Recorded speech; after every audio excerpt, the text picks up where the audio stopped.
enjoying beautiful stall इन माई park. आज मन की बात में हम लोग बात करते हैं एक मिथ के ऊपर, जो कि है प्लाईवुड लाइसेंसेस फ्री होने से प्लाईवुड सस्ती हो जाएगी। तो क्या ये सही है या गलत? तो प्लाईवुड लाइसेंसेस होने से बहुत लोगों को लगता है कि प्लाईवुड के जो रेट्स हैं वो डाउन हो जाएंगे या कॉम्पिटिटिवनेस बढ़ने से प्लाईवुड कम हो जाएगी। तो ये गलत है, क्योंकि प्लाईवुड बनाने के लिए टिम्बर का यूज, और जो टिम्बर प्लाईवुड को बनाने के लिए यूज होता है उसका कम से कम जो लाइफ साइकिल होता है वो 6 to 8 ईयर्स का होता है, या कम से कम 5 ईयर्स का होता है। अगर प्लाईवुड इंडस्ट्रीज बढ़ जाएगी और उसके हिसाब से जो पेड़ लगने की कैपेसिटी है वो नहीं इंक्रीज होगी, तो जो टिम्बर की एज है वो कम हो जाएगी। जैसे कि एमडीएफ यूनिट्स इंडिया के अंदर अभी काफी लगी। एमडीएफ यूनिट्स को फाइबर बनाना होता है, जिस वजह से उनका जो टिम्बर है वो 3 to 4 ईयर्स के लिए बहुत कैपेबल है, और प्लाईवुड को अब 5 ईयर्स का टिम्बर चाहिए। तो अब प्लाईवुड के लिए बहुत बड़ा चैलेंज आ चुका है, क्योंकि टिम्बर एज कम होने से डेंसिटी ऑफ द वुड, जो डेंसिटी ऑफ द टिम्बर है वो कम हो गई है। जैसे कि हम कहते हैं कि अगर इम्यूनिटी की बात करें तो एक बच्चे की इम्यूनिटी कम होती है in comparison to 20 years boy या 25 ईयर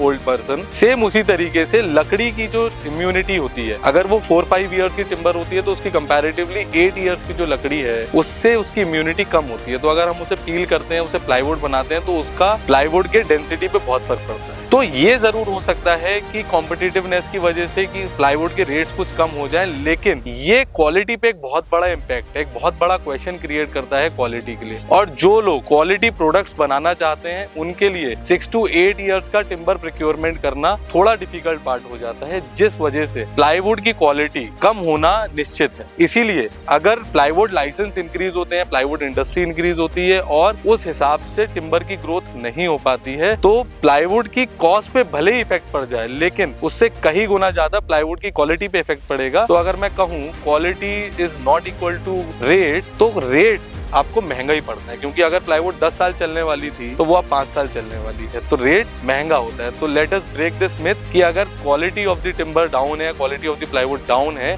तो वो सस्ता नहीं पड़ेगा आपको, वो हमेशा आपको महंगा ही पड़ेगा। तो अगर हम लोग उस हिसाब से देखें तो आज हो सकता है भले ही जो प्लाईवुड आप परचेज कर रहे हैं वो कॉम्पिटिटिव रेट्स की वजह से आपको कुछ चीपर रेट्स में मिल जाए, लेकिन उसकी जो लाइफ साइकिल है वो बिल्कुल आधी होगी जो प्लाईवुड अच्छी क्वालिटी की है, जो कॉस्ट थोड़ा ऊपर मिल रहा है उससे। तो अगर आप लेट से 50 रुपए की प्लाई खरीद रहे हैं आज, और वो 5 साल चलेगी, और वहीं आप 70 रुपए की प्लाई खरीद रहे हैं जो 10 साल चलने वाली है, तो 50 रुपए की प्लाई को आपको 5 साल बाद दोबारा रिप्लेस करना पड़ेगा, जिसमें आपकी प्लाईवुड का कॉस्ट, आपके कारपेंटर का कॉस्ट, आपकी एडेसिव, आपकी लेमिनेट, सब चीज का कॉस्ट इन्वॉल्व होगा। तो जो प्लाईवुड आज आपको सस्ता दिख रहा है क्योंकि रेट्स लाइसेंस खुल गए, अवेलेबिलिटी है, वो कल 5 साल बाद आपको महंगा होगा। तो अगर आप लॉन्गर ड्यूरेशन के हिसाब से उसको देखते हैं तो वो सस्ता नहीं, आपको डबल द अमाउंट पड़ने वाला है। तो अगर हम कहें कि प्लाईवुड के लाइसेंसेस ओपन होने से प्लाईवुड सस्ता होगा, तो I would say on a longer run it is just a myth, क्योंकि प्लाईवुड आज हो सकता है आपको कम रेट में मिल रहा हो, लेकिन लॉन्गर रन में अगर आप उसे देखेंगे तो वो प्लाईवुड आपको महंगा ही पड़ने वाला है।